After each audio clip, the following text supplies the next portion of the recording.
Welcome back to the Expired Podcast by Macy Bookout and Natalie Gard. You can find us on YouTube or wherever you download podcasts. New episodes out every Monday. Question time. These make me laugh. Okay. And think. Okay. Yeah. How would you split 3 slices of cake between 8 people? Is it a layered cake? No. We'll call it cheesecake. Like it's just cheesecake. A piece of cake. 8 people. 3 pieces of cake. 8 people. First, I would take a poll of how many people wanted a piece.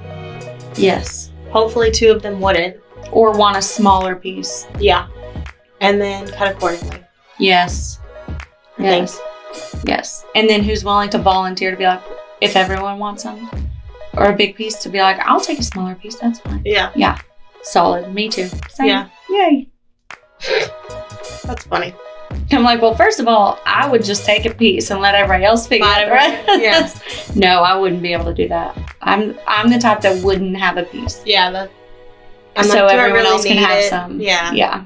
Yeah, I would too. Especially if it was like my party or whatever. Yeah. You know? Okay. Is there anything that you wish you could do better?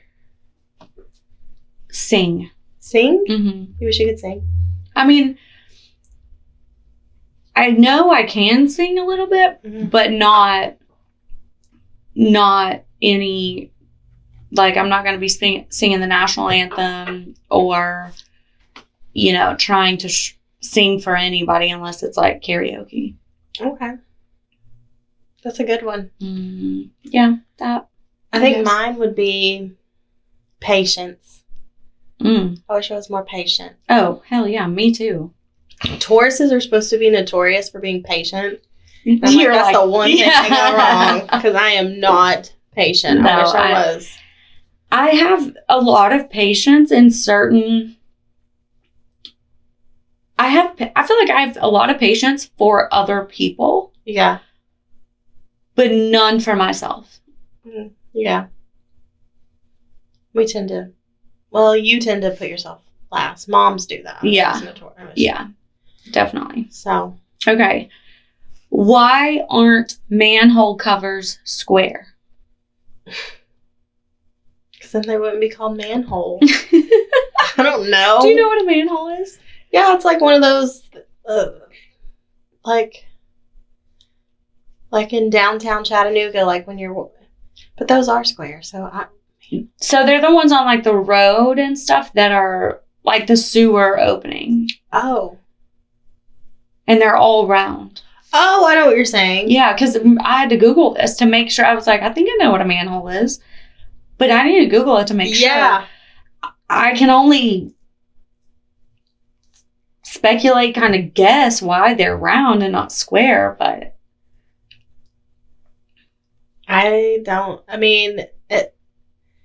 Is it because men go down in the hole and it's a manhole? I think but that's more or less why it's named that. Yeah. Why they're circle and not square. Is it easier to fit a body through? I think. That's something. Yes, Google. I do think that's true, but I don't know if that's why they're circle. I think they're circle and not square because something that is. I do not know this for a fact. I'm just inferring. Like I'm basically guessing that if it were square, then when the ground shifts and moves and pavement breaks and stuff, it's easier to withstand, like it can withstand that pressure and stuff better because it's circle. The other thing I think maybe why they're circle and not square is because say there's a flood or there's some like a reason for them to have to either hold them closed or open them up. Most tunnel thingy like that are already made are circle. So if they had to put something down there, it would be circle, not square. You know, like you don't think of like tubes or tunnels or funnels, anything, all that stuff circle. Yeah. So. And doesn't like you said, then water can come out of it and like air and stuff. I wonder if water and air and all the things that are going to be in the manhole, if they escape better because it is a tunnel. Maybe. Yeah, maybe it all just flows correctly. We could be totally wrong. But we should know. look this up. Yeah. Maybe it's just an opinion thing. Like, maybe it's just what you guess. Yeah. But they are all circle. They are all circle, yeah. So, there's a reason. Yeah. Okay, what's your last question? Okay, what is the best sandwich? I love this question. I know, isn't it good? What's the best sandwich? So, like, any sandwich. Any sandwich. Like, if I'm making it at home or going to Subway or whatever, what's the best sandwich?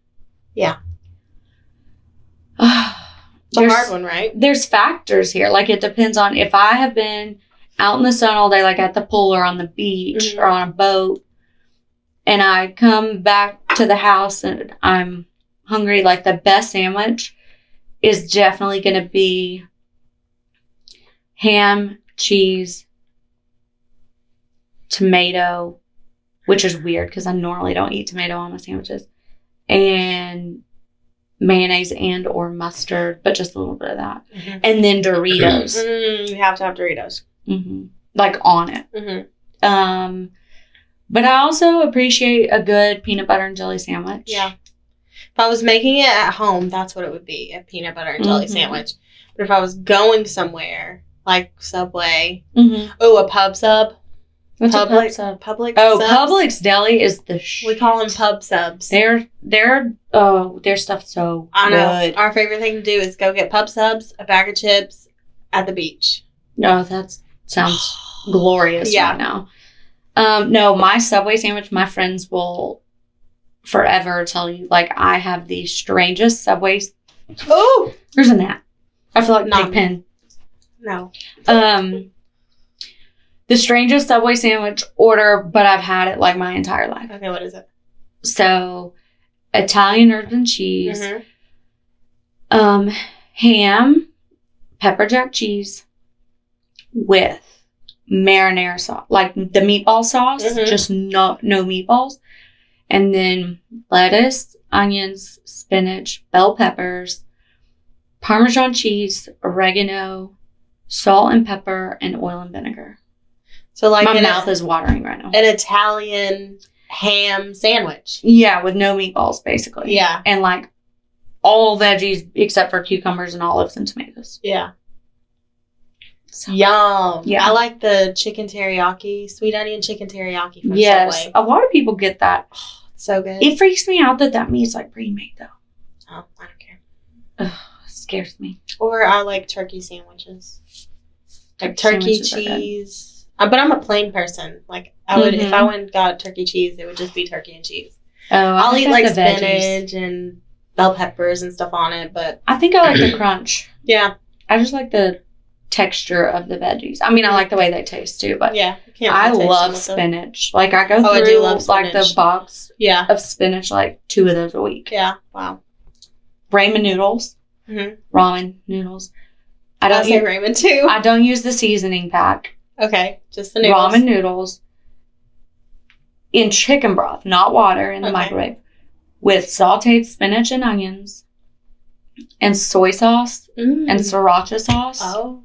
And then if you're a fan of, like, canned tuna, but you could do without the meat at all. Oh my God, so freaking good. Yeah. So good. My mouth's watering for that too. Maybe I'm hungry. I am hungry. I'm normally not hungry when we record because I've already had lunch, and we don't eat dinner till like 8 or 9. Yeah. So talking about sandwiches got me hungry. It's wild. Okay. So this week's case is from Chattanooga, Tennessee. This is super cool. I've known about this case for a while, but it's kind of new to you. It's Sam Pettyjohn. He was, like, in his 40s, owned a nightclub and a beverage store on South Market Street. Or North Market Street. No, South Market Street. South Market Street. And this is 1974. So the 70s, Chattanooga. He had recently owned a night club. It was called Pettyjohn's. And it actually had a bomb go off in it one night. It killed one person and injured, like, a dozen more. In the 70s, that's wild. In the 70s. That is wild, right? Some investigators looked into it as like an arson case. Like, they thought it could have been organized by someone with maybe Sam Pettyjohn's knowledge. Like an insurance fraud case. Yeah, to get the money for insurance. Yeah. So, good reputation. Yeah, colorful character, Sam Pettyjohn is. So, on February 1st of 1979, Pettyjohn owns this beverage shop. That's what it's called. I'm assuming it's a liquor store? That's what I would think. Or maybe like a soda convenience store, like where they have Cokes. Snacks and stuff. Yeah, but beverage store? Yeah, beverage store. Interesting. Mm-hmm. On February 1st of that year, 2 people saw a male with dark skin and a beard and a belly walk into the store that Pettyjohn owned. They shot Sam with a .45 caliber gun. Many heard like 2 shots on the way out, like up into the air, and a man take off.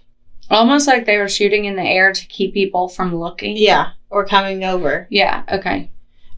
Sam was kind of flashy. He had on jewelry. The drip. That's what kids call it now. Drip. Okay. All the drip. Yeah. $100,000 worth of jewelry. $100,000. In that, yeah. Drippy. Mm-hmm. Very drippy. Very drippy. His wallet was still on him, and being a store owner, he had a .38 caliber gun. He also had a lit cigarette between his fingers. And was shot crazy. In the chest. Nothing was taken from the store. No money from the cash register. No jewelry. No wallet. Wow. No gun. So this is like straight up planned murder. Yeah. Interesting. And not a robbery. Nothing was taken. That's wild. I know, right? Mm-hmm. So that case was cold for 2 decades before there was an arrest. Yeah. Shockingly, a thin white man named Ed Alley was connected to the crime. He was a notorious bank robber. Mm-hmm. I'm just trying to think like what this looks like in the early 70s. Like, yeah. If he's a notorious bank robber, like, how is he not in jail? Yeah. Or maybe like he hadn't been caught or convicted yet. Yeah. Of those crimes. But either way, he had painted his face black. Yeah. This is a white man. Mm-hmm. He wore a fake beard. Those were not good in the 70s. And he stuffed his shirt, like, with, I guess... padding or something? Padding, pillows, foam, who knows. To appear bigger? Mm-hmm. Oh my gosh. To conceal his identity. It's going all the way. Yeah.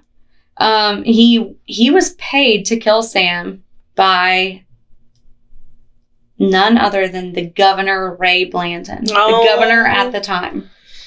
Paid this notorious bank robber to kill Sam Pettyjohn. Hmm. The governor. Oh, okay. He pays him somewhere between $25,000 and $50,000 because Sam Pettyjohn knew too much about the corruption in the government at the time. And Ed Alley, who killed him, died in prison after being convicted of armed robbery. He died in prison in 2005. I'm still caught up on the fact that the governor paid someone to murder someone. Well, if you know too much. I mean, I feel like in the 70s, I don't know, it's like mobsters everywhere or something. Like, I think people are more willing to kill now for greed. I mean, kill less now for greed than maybe in the 70s. Yeah. Like, more like Wild Wild West. Like, yeah. You mess with my business, I'm going to kill you. Yeah, and I think...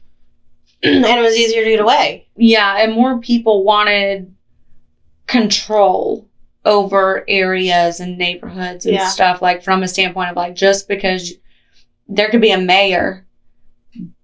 But that only applies to a certain block of things, you know, like everything is up for taking control back then. Yeah. Very interesting. Very interesting.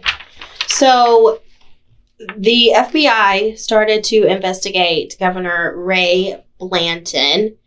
Blanton served from 1975 to 79, and although no charges from the FBI were ever brought against him, they did look into like some people in the office, his administration, and they had information that his office was taking bribes to pardon prisoners, like let prisoners get out early. Mainly mobsters. Yeah, people with money.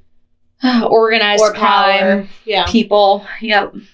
Yeah, so 3 people got arrested. State employees got arrested after this raid on the state capitol. The governor who succeeded Blanton was this guy named Lamar Alexander. So he was the governor, and then he later became a senator. For a while. Yeah, till like recently. Yeah. Like, 2021. From the 70s until now. He's like 82 years old now. Yeah.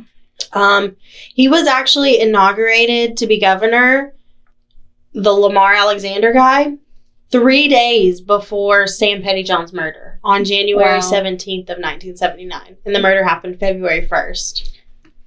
Isn't that wild? That is wild. They said it was because they were concerned that Blanton was going to deliver more pardons to prisoners. So they like did it early. Yeah. That's wild. Yeah. And then apparently Sam Pettyjohn had been working with the FBI, like meeting, like for real, meeting up in like abandoned buildings around Chattanooga and like seriously like undercover, you know?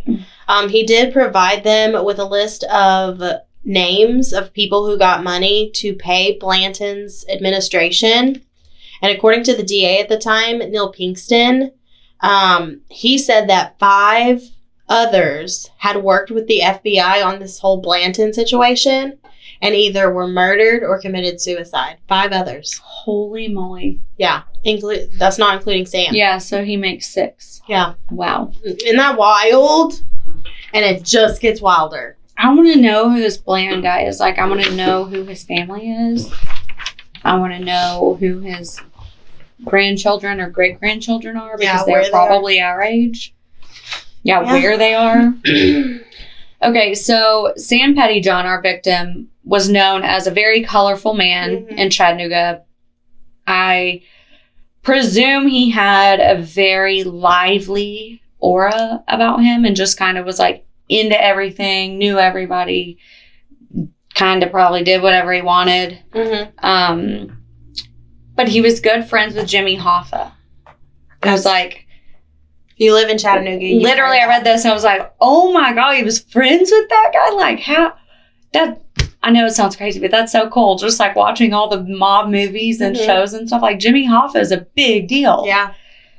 I think that's crazy. Yeah. That our little city is like connected to all of this. But if you don't know who Jimmy Hoffa is, he is a mobster. He kind of started the first union. Yes. Yeah. He was the Teamsters or something like that. Yes. He was big in, I feel like I could be wrong because it's all movies and stuff that I know him from, but multiple mob families, he was like connected to a lot. He was kind of a nomad for mobsters. He was in one, but he had the respect of others.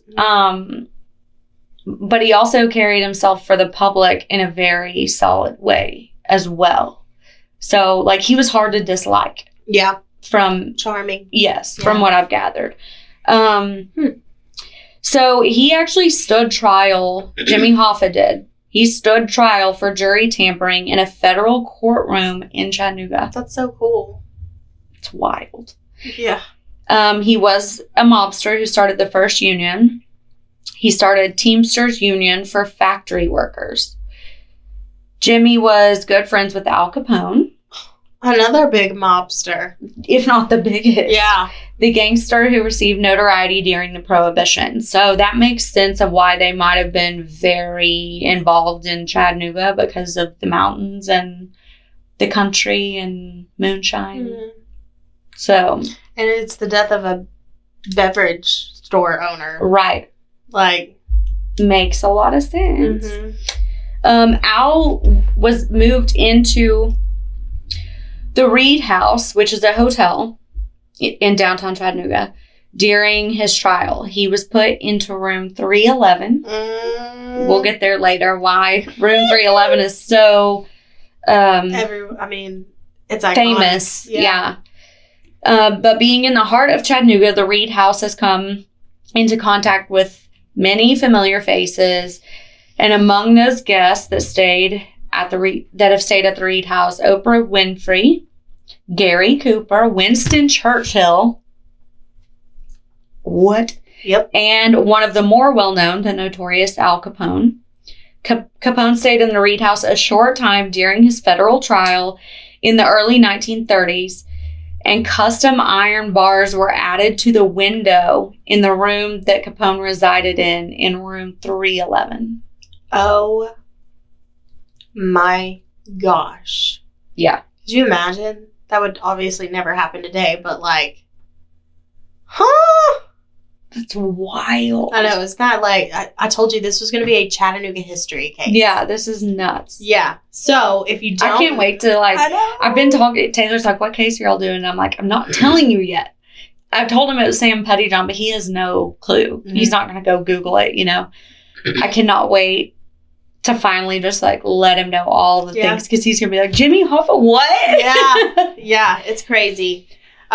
So if you didn't know, the Reed House is a very historical hotel in downtown Chattanooga. Even being a local, born and raised here, the Reed House is up here. Fancy. Yeah. It's like you're stepping back into 1920 almost. It's legit. It's beautiful too. Yes. It's gorgeous. I've been to several parties there. It reminds me of being in London. Yeah. It's old and pretty and cool. Yeah. Yeah, and awesome. room 311. And room 311. It's got that too. So, room 311 is supposedly haunted. There's a couple different variations of this story. So, it's supposedly haunted by the spirit of a woman named Annalise Netherly. And Annalise is a legend because she was found almost decapitated in the bathtub. Now, some people thought it was her husband. Others thought maybe it was a boyfriend. Maybe she was into sex work. Yeah. There's a bunch of different stories. But apparently, she has haunted this room for decades. And it was really gruesome. It has been the subject of many paranormal researchers. Yes. People say you walk in the room and the water's on, and it's like, how did that happen? Mm-hmm. Or one of the pictures is tilted and not hanging on the hook correctly, or they'll hear bumps in the night. Some people will check into this room and check out before they stay the night. Yeah. And it's been I've known this since I was a child. Mm-hmm. The haunted hotel downtown, but it's really just this room. Yeah, just this room. Specific room. Guests can't even stay there any night outside of October, right? October, yeah. Only in October can you book a night in this room. It has its own booking thing. Yeah, it's all, and the best part is they have not remodeled it since Annalise's day. So it's very old. Mm-hmm. It's the only room that has a key, a physical key. They used to use. And it's all decor from, they haven't remodeled it at all. We're dying to go there. I know. If you know anyone, wouldn't that be so freaking cool? Oh, that would be a dream come true. Yeah. Because fun fact, as of last October, because I've tried to get in there.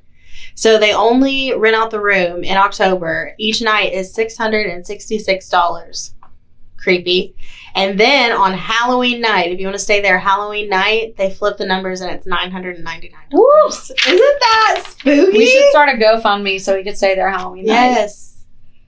But I have heard the manager, if you eat at the restaurant there, it's really nice and expensive. Mm-hmm. But if you, ask to see the general manager of the hotel, he's, super nice and will, take you. Yeah, that'd be sweet. Wouldn't that be so cool? But, like, would you stay the whole night? I don't know. So, I feel like if there are spirits or, like, hauntings, I'm pretty sure because I believe in that stuff, but I feel like everything I've seen or read or watched, like, if you kind of just, like, let them know, like, you're not going anywhere, but ask them what they want or need, like, they kind of... Leave you alone? Yeah, from a standpoint of, like, you don't have to... At that point, you might not have to worry about, like, being harmed. Yeah. But, I truly believe they're gonna fuck with you. Like, bad. Because you're in their space. Mm-hmm. That's so interesting. Like, what if we did stay the night there, and then all of a sudden you hear this bump, and it wakes you up, and then you hear the water turn on? I'm gonna be like, I ain't trying to drown. I would be like, because there's only one bed there, I would be like, Macy, okay, she's not there. And then open my eyes, look around, see what's happening. It would be hilarious. That would be so cool. It would be. And terrifying. Yeah. But would you take a Ouija board in there? No. Why? I don't know. I've never played with one. Me either. I don't want to open that up. Me either. Oh my gosh. This would be hilarious. Fun. So, you believe that Sam Pettyjohn was killed by Ed, who was paid by Governor Blanton. Yeah, I think he was probably kind of in power, or at least like had money to have $100,000 worth of jewelry in a shop and had a nightclub. Whether he got that, so like he had influence. He had some influence in this town during this time, and he either knew too much, or also was telling people. And I think he knew too much, and he wasn't afraid. Yeah, to just do his own thing. Mm-hmm. I'm still curious as to how the governor hired and paid someone to commit this murder. His office was investigated for bribery and all the things. Like, how was he never convicted of anything? Yeah. I don't know. Sign of the times? The power that these people hold. I mean, we're seeing it in today's world. 100% the Solomons. Yes. And that's still an active... And the guy's still out there. Yeah. He was at the College World Series in Omaha. Just traveling the world, doing his own thing. What a POS. Anyway. That was fun. That was a good episode. What's our next episode? Do you know? Do you happen to know in your notes there? Yeah, I've got it. It is Maurice Johnson, the Valentine's murders of 1999. In Cleveland, right? Right up the road. Yep. I think this will be our second Cleveland case. Yep. This is like our third or fourth Chattanooga case. Yeah. We're going to have to add another pin to the board. I know. We do. In Chattanooga. All right. Well, happy 4th of July tomorrow. Yeah. Happy 4th of July. America's birthday. Independence Day. Enjoy it as best you can. Be safe. Yeah, be safe. Drive. Yes. Wear a life jacket if you're on the water. Drinking, especially. Yes, if you're drinking. And don't be an asshole unless you're going to be a funny one. Yep. Careful with firecrackers, too, Bob. Oh, yeah. Especially with kids. Thanks, Mom. Yeah. Do people still do fireworks? Oh, yeah. Especially here, right? Yeah. It's been so hazy. Like, I'm kind of scared. Yeah. It's so hot. And, like, it looks like it's going to storm, but it's like... doesn't want to, kind of wants to, can't make its mind up. Yeah. But, yeah, just be safe. Enjoy the 4th. We'll see you next Monday. Yes, it's the Expired Podcast. Bye. Thanks again for listening to the Expired Podcast, a Chattanooga-based crime cast. Follow us on social media, YouTube, and you can download our podcast wherever you get yours.